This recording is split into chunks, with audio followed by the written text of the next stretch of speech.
नमस्कार विद्यार्थी आणि पालक मित्रांनो, मी advocate Anil Pawar, Nalanda educational consultancy Buldhana.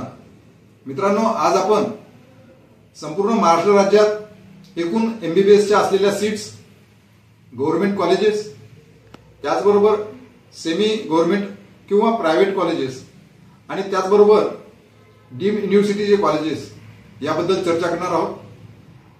त्याचबरोबर संपूर्ण महाराष्ट्र राज्यात एकूण किती सीट्स आहेत एमबीबीएस साठी, गव्हर्नमेंट कॉलेजेससाठी किती सीट्स आहेत, डीम्ड युनिव्हर्सिटीसाठी किती सीट्स आहेत आणि त्याचबरोबर प्रायव्हेट व सेमी गव्हर्नमेंटसाठी किती सीट्स आहेत, या सीट्सचं कॅटेगरी वाईज डिस्ट्रीब्युशन कशा पद्धतीचं असतं, कोणकोणत्या कॅटेगरीला कोणकोणत्या प्रमाणात आरक्षण मिळतं, या अनुषंगाने त्याचबरोबर एमबीबीएसच्या सीट्सच्या डिस्ट्रीब्युशनच्या वेळी ज्यावेळेस काउन्सिलिंग होते त्यावेळेस कोणकोणत्या साईटवरून याची वैद्यकीय प्रवेश प्रक्रिया राबविल्या जाते, त्याचा क्रायटेरिया कसा असतो, या अनुषंगाने आज आपण हा व्हिडिओ बनवत आहोत।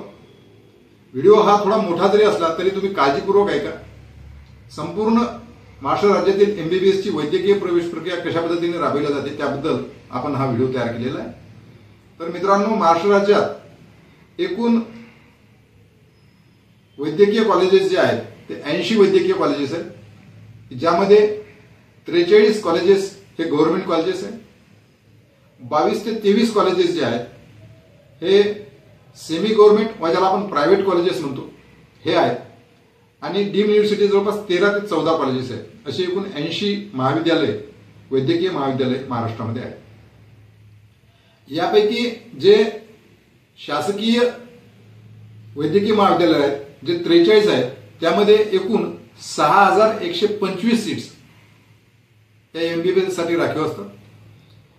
त्यानंतर जे सेमी किंवा प्रायव्हेट कॉलेजेस ज्याला आपण म्हणतो त्यामध्ये 3220 सीट्स या एमबीबीएस साठी राखीव आहेत आणि उर्वरित सीट्स जे आहेत या डीम्ड युनिव्हर्सिटीच्या असतात। आता जी वैद्यकीय प्रवेश प्रक्रिया राबविल्या जाते तर महाराष्ट्र राज्यातील विद्यार्थ्यांसाठी, म्हणजे जे महाराष्ट्र राज्याचे डोमिसाईल विद्यार्थी आहेत ज्यांचं 10वी आणि 12वी हे महाराष्ट्र राज्यात झालेलं आहे, असे विद्यार्थी हे महाराष्ट्र राज्याचा जो 85% कोटा असतो त्या 85% कोट्यामध्ये इलिजिबल असतात। तर उर्वरित गव्हर्नमेंट कॉलेजेसचा जो 15% कोटा आहे तो ऑल इंडिया कोटा ज्याला आपण म्हणतो तो येतो आणि सेमी गव्हर्नमेंट किंवा प्रायव्हेट कॉलेजेस जे आहेत त्यामध्ये 85% कोटा हा महाराष्ट्र राज्यातील विद्यार्थ्यांसाठी जसा राखीव असतो, त्याचबरोबर 15% कोटा हा इन्स्टिट्यूशनल कोटा म्हणून प्रायव्हेट कॉलेजेसचा असतो।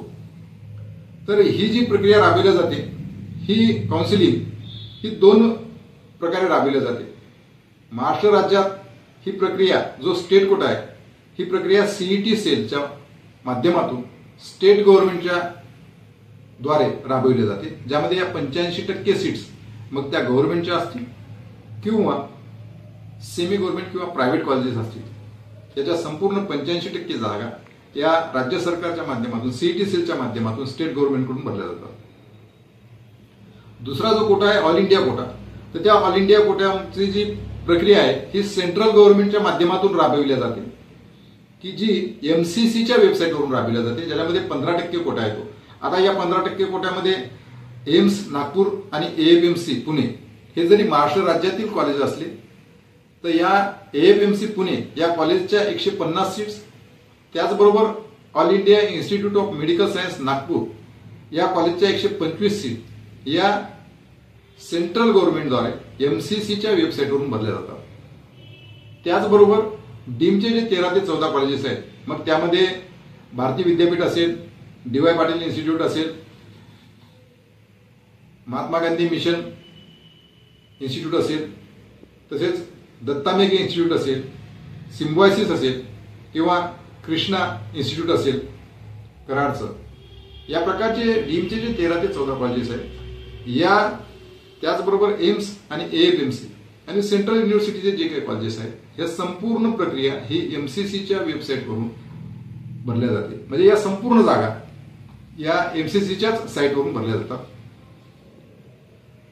आता दुसरी महत्वाची गोष्ट की महाराष्ट्र राज्यात असलेले 43 कॉलेजेस जे आहेत गव्हर्नमेंट कॉलेजेस आणि त्याचबरोबर सेमी गव्हर्नमेंट कॉलेजेस जे आहेत 22-23 कॉलेजेस जे आहेत यामध्ये कोणत्या कॅटेगरीला किती जागा डिस्ट्रीब्यूट होतात, त्याचा आरक्षणाची वर्गवारी कशी केलेली असते याबद्दल आपण चर्चा करू.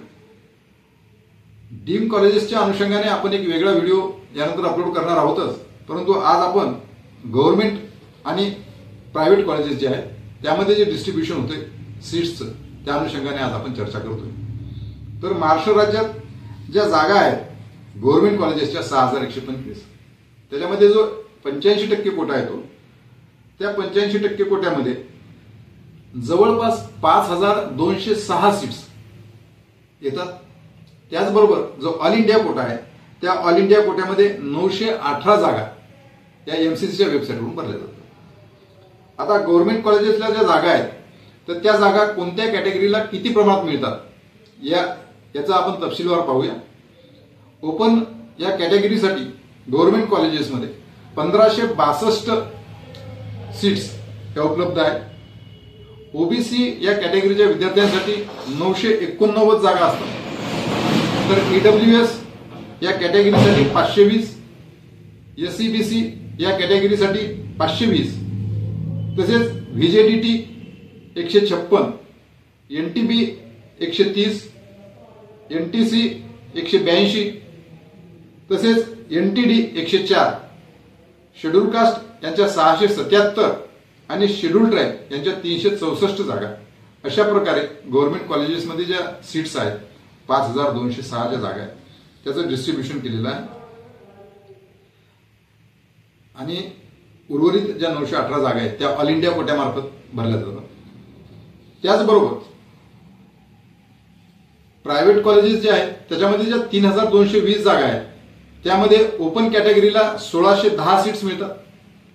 एससीबीसी म्हणजे socially and economically backward classes जे महाराष्ट्रामध्ये मराठा समाजाला जे आरक्षण दिलेलं आहे आणि पर्टिक्युलरली मराठवाड्यात राहणारा जो मराठा समाज आहे त्यांच्यासाठी हे आरक्षण आहे. कारण विदर्भ व इतर ठिकाणी राहणारे जे मराठा समाज आहे त्यांचं ऑलरेडी रिझर्वेशन हे ओबीसी कॅटेगरीत आहे.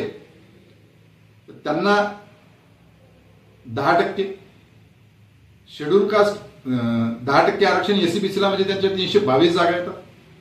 शेड्यूल कास्ट यांच्यासाठी 208 जागा, शेड्यूल ट्राईब यांच्यासाठी 112 जागा, व्हीजेडीटी यांच्यासाठी 48 जागा, एनटीबी यांच्यासाठी 40 जागा, एनटीसी यांच्यासाठी 56 जागा, एनटीडी यांच्यासाठी 32 जागा आणि ओबीसी यांच्यासाठी 310 जागा असं डिस्ट्रीब्युशन केलेलं असतं. आता हे डिस्ट्रीब्युशन करताना ज्या गव्हर्नमेंटच्या सीट्स आहेत तर गव्हर्नमेंट कॉलेजेसमध्ये फिजिकली डिसेबल विद्यार्थी जे आहेत म्हणजे जे दिव्यांग विद्यार्थी आहेत किंवा ज्याला आपण अपंग असं म्हणतो या विद्यार्थ्यांसाठी 5% हे समांतर आरक्षण असतं. हे प्रत्येक कॅटेगरीसाठी ठेवलेलं आहे. त्याचबरोबर जे ऑर्फन विद्यार्थी आहेत त्यांच्यासाठी सुद्धा 3% जागा या राखीव असतात गव्हर्नमेंट कॉलेजेसला. हे सुद्धा पॅरलल असं आरक्षण आहे. हिली एरियासाठी 3% पॅरलल आरक्षण त्या कॅटेगरीसाठी आहे. त्याचबरोबर डिफेन्स 1, डिफेन्स 2 आणि डिफेन्स 3 यांना सुद्धा पॅरलल आरक्षण असतं. परंतु डिफेन्स 1 यांना 3% आरक्षण, डिफेन्स 2 यांना 2% आरक्षण आणि डिफेन्स 3 यांना 1% आरक्षण हे गव्हर्नमेंट कॉलेजेसच्या सीटसाठी लागू असतं. आणि दुसरा जर विचार केला आपण सेमी गव्हर्नमेंट किंवा प्रायव्हेट कॉलेजेसचा तर यामध्ये पॅरामेडिकल रिझर्वेशन जे आहेत म्हणजे ते पीडब्ल्यूडी असतील, हिली एरिया असेल, ऑर्फन असतील किंवा महाराष्ट्र कर्नाटका बॉर्डरवरचे जे विद्यार्थी असतील किंवा डिफेन्स 1, डिफेन्स 2, डिफेन्स 3 त्याचबरोबर ईडब्ल्यूएस हा कोटा प्रायव्हेट कॉलेजेस किंवा सेमी गव्हर्नमेंट कॉलेजेस यांच्यासाठी लागू नसतो. 15% जागा ह्या प्रायव्हेट किंवा सेमी गव्हर्नमेंट कॉलेजेसच्या इन्स्टिट्यूशनल कोट्यामार्फत भरल्या जातात. इन्स्टिट्यूशनल कोट्याच्या ज्या जागा आहेत त्या सुद्धा सीईटी सेलच्या वेबसाईटवरून भरल्या जातात. त्यामध्ये कॅटेगरीचा कोणत्याही जरी विद्यार्थी असेल पण इन्स्टिट्यूशनल कोट्यामधून जर गेलेला असेल तर एकूण ट्युशन फी ओपनच्या विद्यार्थ्याची जी काय आहे त्याच्या 3 पट फी ही ट्युशन फी म्हणून भरावी लागते. तर आज आपण याप्रमाणे गव्हर्नमेंटच्या ज्या सीट्स आहेत त्याचबरोबर प्रायव्हेट किंवा सेमी गव्हर्नमेंटच्या ज्या सीट्स आहेत याबद्दल आपण चर्चा केलेली आहे. त्याचबरोबर ज्या वेबसाईटवरून म्हणजे सीईटी सेल असेल, एमसीसीची वेबसाईट असेल या माध्यमातून ज्या काही वैद्यकीय प्रवेश प्रक्रिया राबवली जाते त्याबद्दल आज आपण चर्चा केलेली आहे.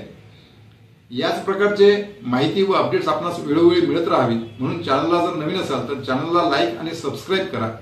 त्याचबरोबर जे गरजू विद्यार्थी आहेत त्यांच्यापर्यंत हा व्हिडिओ पोहोचण्यासाठी शेअर करा, जेणेकरून त्यांना सुद्धा याचा लाभ घेता येईल. तर आज आपण इथेच थांबूया. धन्यवाद.